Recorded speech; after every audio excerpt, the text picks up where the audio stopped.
नमस्कार दोस्तों, मैं रवींद्र सर विकास क्लासेस में आपका स्वागत करते हैं। आज आप लोग को हिंदी में कक्षा 10 वाले परीक्षा अपनी तैयारी बरकरार रखें। आपकी परीक्षा 3 महीने का समय अभी बचा है। आप लोग धीरे धीरे पढ़ते चलें और इसके बाद प्रैक्टिस जरूर करते रहें। 10th वाले के लिए जो संधि का कोर्स हम आज पढ़ाएंगे। कुछ पहले संधि में ये जानेंगे कि संधि में क्या क्या है तुम्हारे में। पहले देखो, आप लोग ये जाने कि संधि हमको पढ़ना है तो कहाँ से कहाँ क्वेश्चन बनता है, कैसे बनता है। सबसे पहले संधि को हम जाने। संधि का मतलब होता है जोड़, किसी चीज को जोड़ना या किसी वर्ण को जोड़ना। जैसे संधि में वर्णों के मेल को हम संधि कहते हैं, मगर एक कंडीशन देखो, वर्णों के मेल को हम संधि कहते हैं मगर एक नया विकार उत्पन्न करे, यदि कोई परिवर्तन हो जाए उसमें। ठीक, यदि शब्द है तो वो परिवर्तन हो जाना चाहिए तो वो संधि बनता है।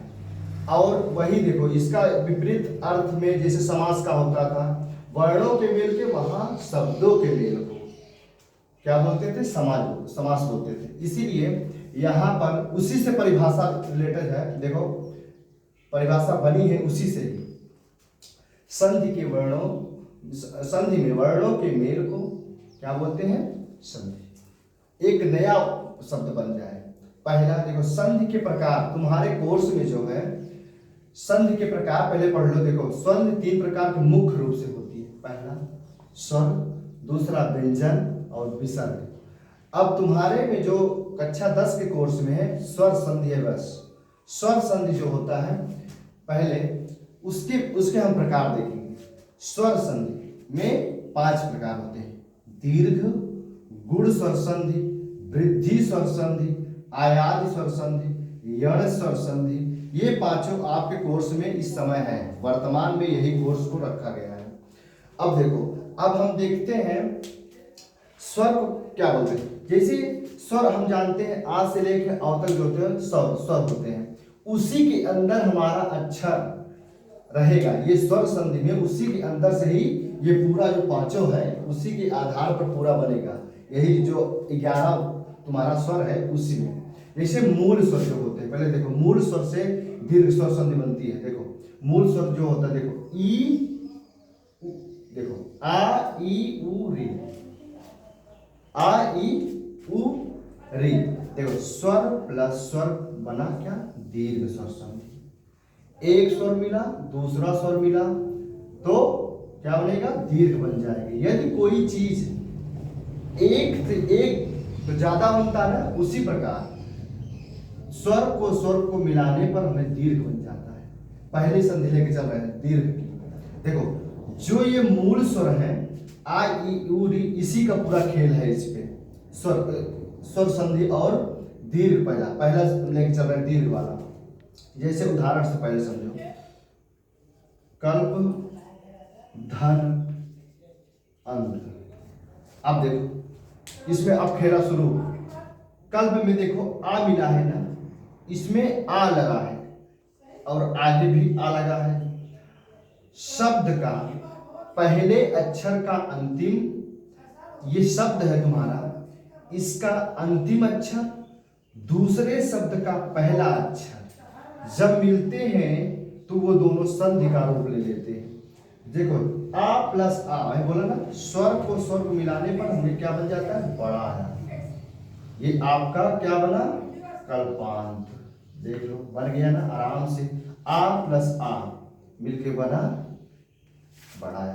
ऐसे यदि छोटा आया या बड़ा आया मिले तब भी बड़ा आया, या छोटी ई मिले या छोटी ई मिले तब भी उसमें बड़ी ई बनेगा, क्योंकि दीर्घ है।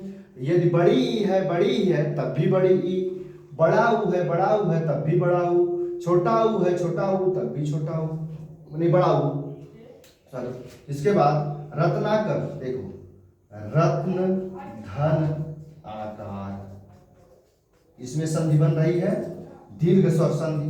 पहले आ निकला इस यहां से बड़ा है। देखो, ये विपरीत हो गया, आ और बड़ा आ मिलकर बना बड़ा आ, तो रत्नाकर हो गया।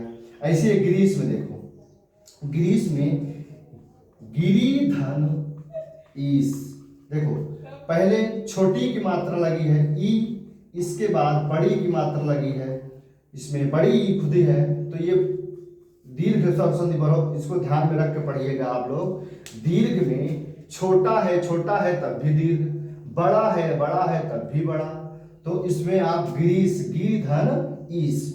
इसके बाद भानु, देखो भानु में जो होता है, देखो भानु का जो होता है भानु उदय, देखो ऊ का आप देखो इसमें कैसे बनता है, भानु धन उदय, तो आप बनाओ ऊ प्लस ऊ मिलके बना बड़ा हो, तो ये भानु उदय ऐसे लिखा जाएगा। इसको गलत करके ना आइएगा, भानु उदय ऐसे लिख के आइएगा वहां पर। इसके बाद ऊ को देखो लघु धन ऊर्मी, इसमें ऊ बना, यहाँ भी ऊ बना, तो यहाँ लघूर्मी ऐसे लिखा जाएगा, लघूर्मी। ये आपका दीर्घ स्वर संधि हुआ। इतने उदाहरण हुए, जैसे कल्पांत आ मिल के बना बड़ाया, कल्पांत बन गया। सबसे बड़ी पहचान यही होती है दीर्घ स्वर संधि की। आप देखिए पहले स्वर मिला है कि नहीं, बीच में देखो बढ़ाया, इसमें ऊ है, देखो इसमें बड़ा है, फिर यहाँ पर बड़ी की मात्रा, इसके बाद यहाँ पर देखो लघुर में ऊ की मात्रा। ये शब्द जहां आपको प्रतीत दिखे, मतलब कोई भी शब्द में दिखता है, तो दीर्घ स्वर संधि बन जाता है। आप लोग दीर्घ स्वर संधि आप पढ़े होंगे, पढ़ लिए आज। अब अगली क्लास में आपको गुण स्वर संधि बनाई जाएगी। इसके बाद आप इस पे दीर्घ स्वर संधि पर कम से कम आप 100 शब्द का प्रैक्टिस कर लीजिएगा। गारंटी है कि आपकी दीर्घ स्वर संधि कभी गलत नहीं होगी। बस आप इतना ध्यान रख के चलिए कि कोई स्वर है, स्वर को मिलाएंगे तब जाकर दीर्घ बनता है। 11 स्वर के अंदर होना चाहिए। 11 स्वर में हमको मूल स्वर लेके चलना है दीर्घ में, आ ई और ऊ। बार बार रिपीट कर रहे, ये अक्षर आपका मूल स्वर है। कोई पूछेगा तो ये मूल स्वर है, इसी में दीर्घ स्वर संधि बन जाती है। स्वर प्लस स्वर बराबर दीर्घ। जैसे बड़ी ई प्लस बड़ी ई, आपको बना बड़ी ही ई। धन्यवाद दोस्तों, अगला वीडियो आपका आएगा गुण स्वर संधि की। Thank you.